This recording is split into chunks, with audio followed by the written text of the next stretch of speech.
Today's episode of Mountain Vibes, we're going over what causes your goggles to fog and how to prevent it.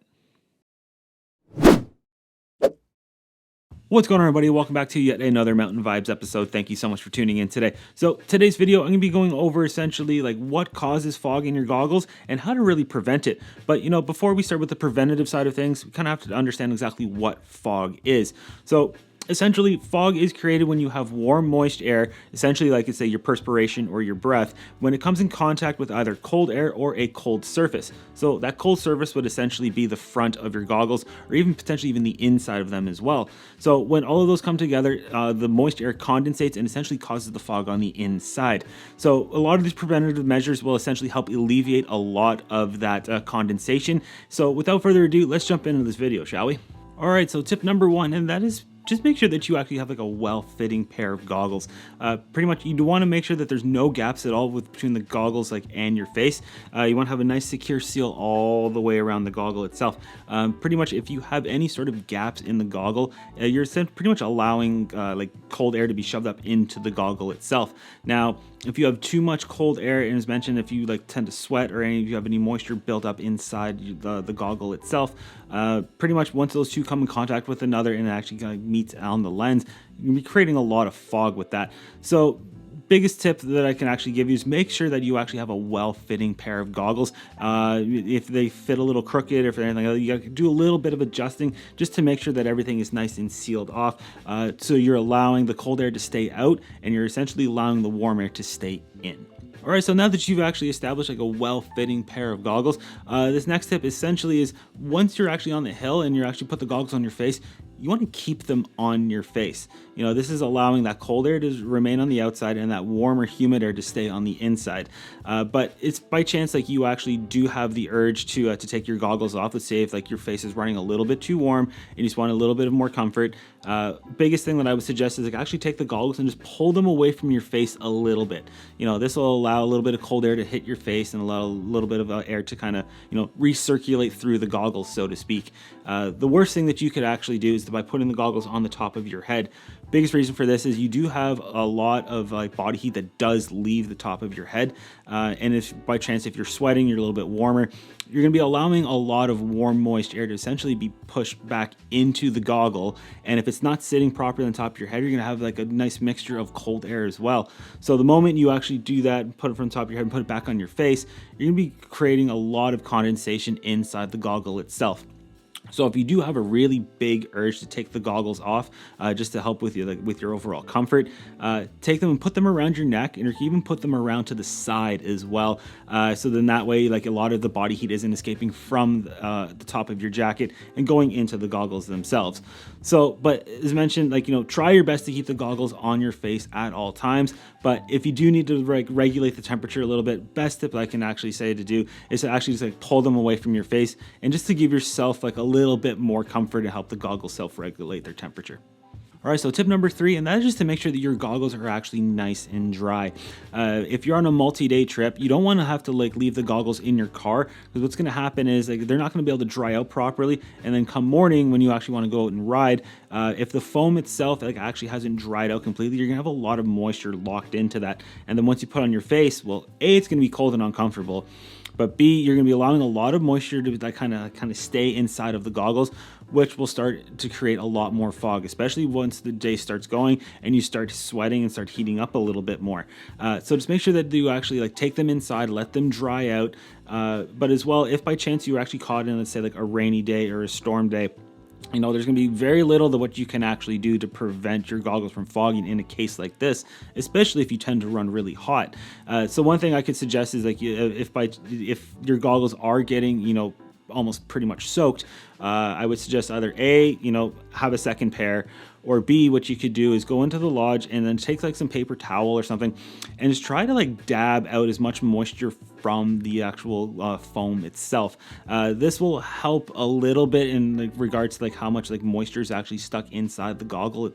So try your best to try and keep them as dry as possible, but at the same time, it is going to be rather difficult if by chance you're stuck outside all day and it is a very, very wet day. But then moving on to my next tip, and as tempting as it's going to be to actually want to wipe down the inside of your lenses, that is probably the last thing that you are going to want to do. The biggest reason for this is pretty much manufacturers put in what's referred to as a hydrophilic coating on the inside of the goggles.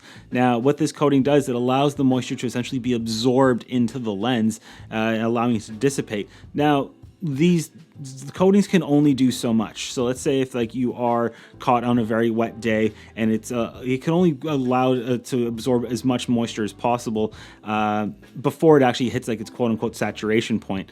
But one thing you should not be doing is wiping the inside of the lens, because especially if you're wiping it when it's wet, you will essentially be stripping away that hydrophilic coating. So if you have the urge to actually like clean the inside of your goggles, definitely use a microfiber cloth. The last thing you're going to want to do is use paper towel or your jacket, because those are going to be relatively harsh compared to a cloth like this. And instead of wiping it back and forth, you're going to want to make sure you just dab the inside of it.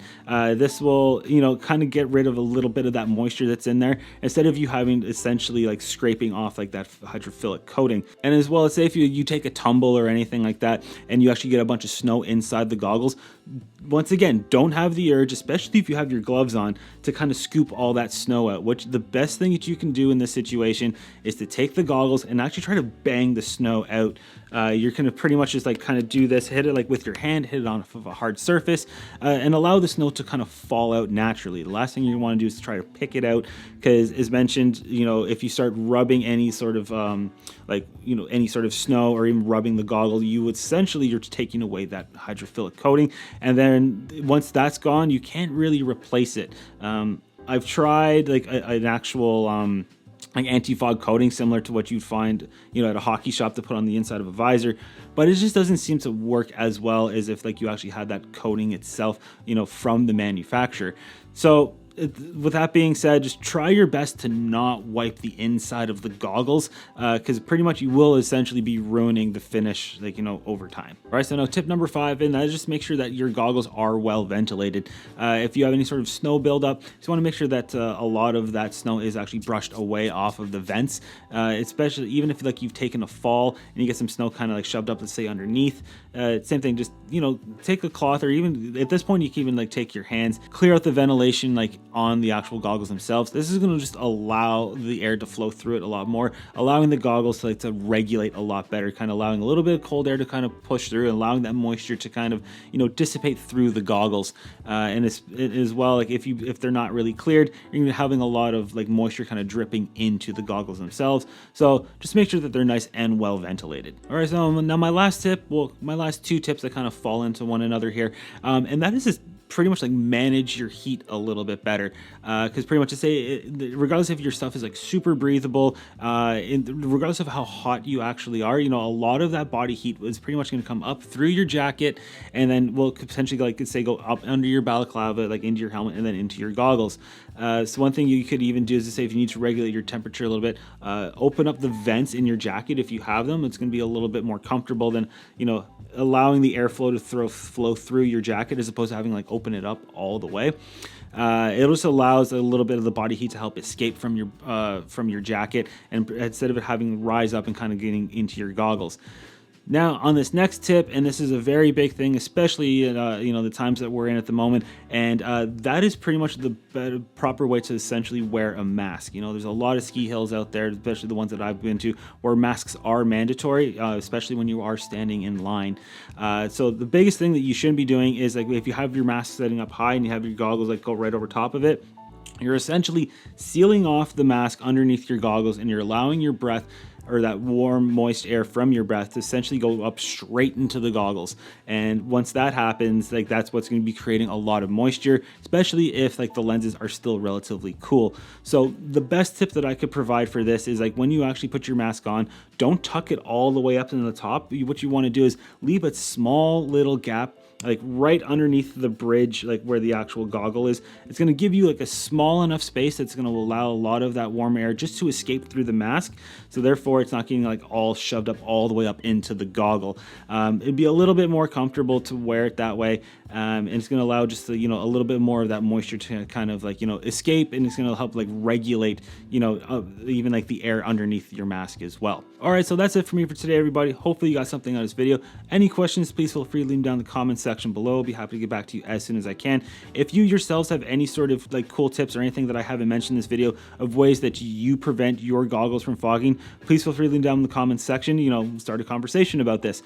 But if you like this video, please give it a thumbs up, be greatly appreciated. Subscribe if you are not already. Don't forget to support your local ski and snowboard shop. Thank you so much for tuning in. I'll see you guys in the next video.